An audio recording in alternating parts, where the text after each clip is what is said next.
One fateful day, as Queen Nia traveled through the kingdom on a royal procession, disaster struck.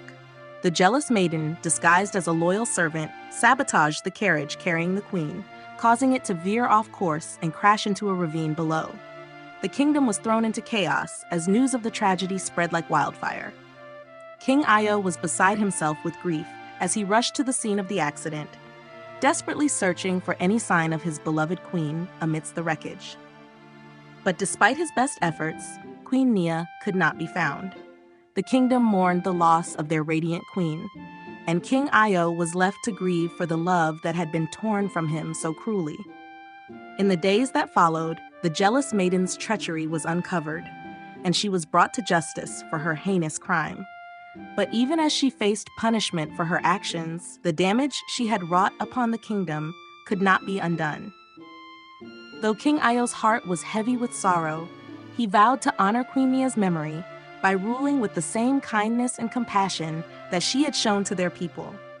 And as he looked out over his kingdom, he knew that her spirit would live on in the hearts of those who had loved her, forever and always. As the kingdom of Eldoria mourned the loss of their beloved queen, King Io's grief was mixed with a burning anger towards the one responsible for her untimely demise. The jealous maiden who had plotted and schemed to rid herself of Queen Nia had been uncovered, and now she would face the consequences of her actions.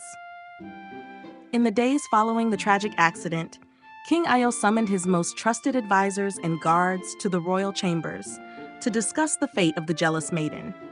His heart heavy with sorrow, but his determination unwavering, King Io vowed to bring her to justice for her heinous crime.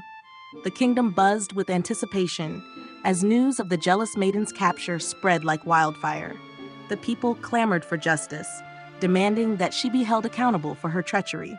And so, under the watchful gaze of the king and his council, the jealous maiden was brought before the court to face trial for her crimes. Clad in tattered garments and shackled at the wrists, the jealous maiden stood before the king, her eyes filled with defiance and malice. But despite her attempts to appear strong, there was a flicker of fear in her gaze as she awaited judgment. King Io, his face a mask of sorrow and anger, addressed the court with a voice that rang out like thunder in the silent chamber. He recounted the events that had led to Queen Nia's tragic death, his words resonating with the weight of his grief and the magnitude of the crime that had been committed.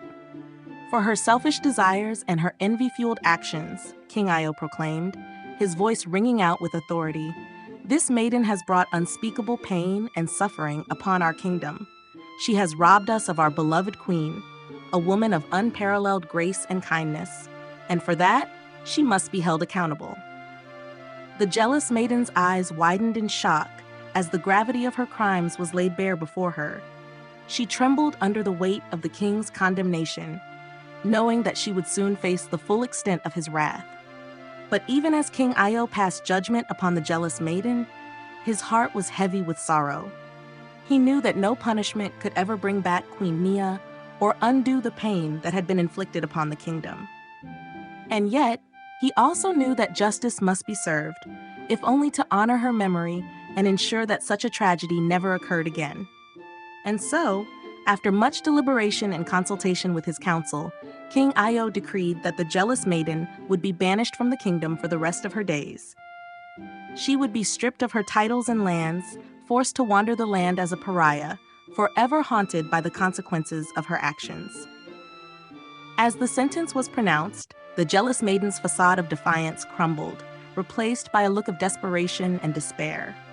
She fell to her knees before the king, begging for mercy and forgiveness, but her pleas fell on deaf ears.